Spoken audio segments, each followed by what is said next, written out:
20 anos atrás, eu fazia parte de uma mesa, numa associação. E eu vi uma das histórias mais tétricas que eu já vi na minha vida. E pode ser que alguns de vocês já tenham ouvido essa história aqui entre vocês.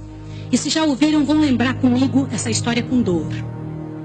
Uma certa ocasião, numa igreja de um certo lugar no Brasil, uma mocinha pediu licença para conversar lá na frente, no microfone.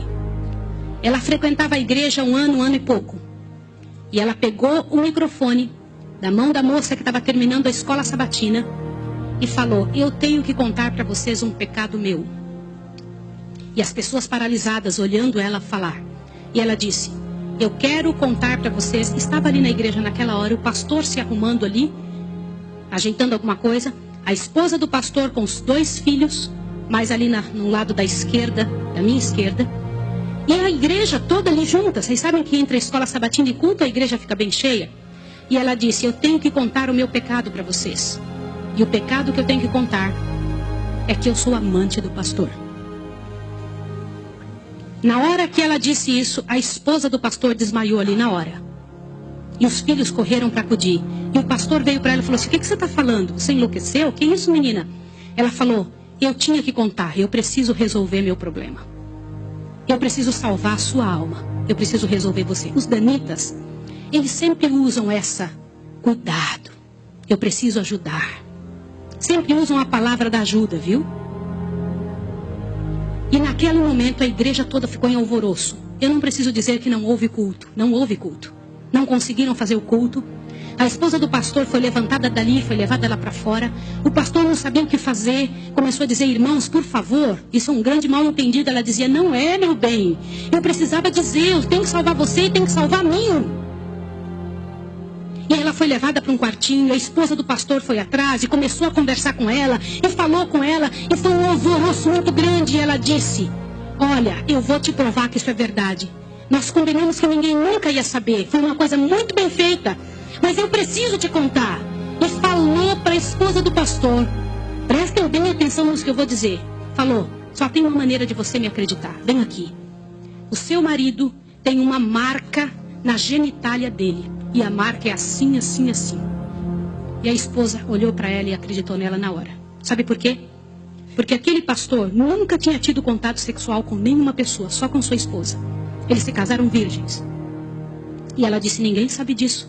Como é que essa moça sabe? Consegue imaginar o que é isso? E ela também nunca tinha contado isso para ninguém. E ela pegou a esposa do pastor, passou a acreditar. E ela contou detalhes sobre o corpo do pastor, detalhes sobre ele, até de coisas que ele falava enquanto dormia. Preste atenção. Eu não preciso dizer para vocês que aquele casamento acabou.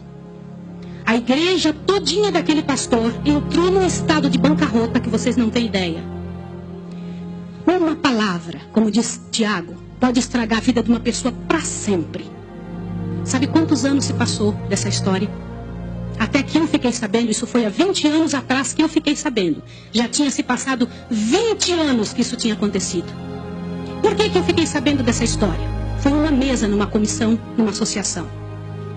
O presidente um dia nos chamou e disse o seguinte: irmãos, eu preciso da ajuda de vocês e oração por algo. O que foi? Há 20 anos atrás aconteceu a história de um pastor e contou toda a história para nós. Foi numa igreja assim, assim, assim, e nós tiramos a credencial desse pastor. E esse pastor foi para um sítio e ficou sozinho. A esposa dele é casada, tem outros filhos, está vivendo a vida dela. Mas eu fui chamado, olha o presidente nos contando. Eu fui chamado há alguns dias na casa de uma senhora com os cabelos todos brancos morrendo de câncer. E essa mulher morrendo de câncer pediu muito para falar com o pastor. Mas tinha que ser o presidente da igreja adventista. E eu fui até lá porque eu sou o presidente. Quando eu cheguei lá, a mulher me contou que ela tinha sido a moça que tinha falado aquilo do pastor. A amante, a suposta amante do pastor. E ela contou para o presidente que ela havia inventado toda essa história. Mas como que ela sabia dos detalhes do corpo do pastor?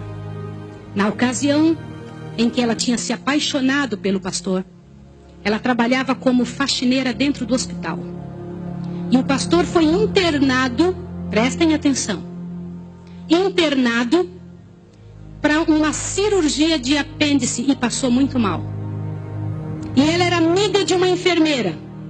E entrou dentro do quarto junto com a enfermeira, destampou o corpo do pastor e olhou o corpo do pastor todo, durante o tempo em que o pastor estava dentro do hospital. E quando o pastor falava algumas coisas, ela ouviu o que o pastor falou e ela olhou os detalhes do corpo do pastor e guardou. Satanás plantou na cabeça dela 1 ano e ela formulou e acabou com a vida do pastor.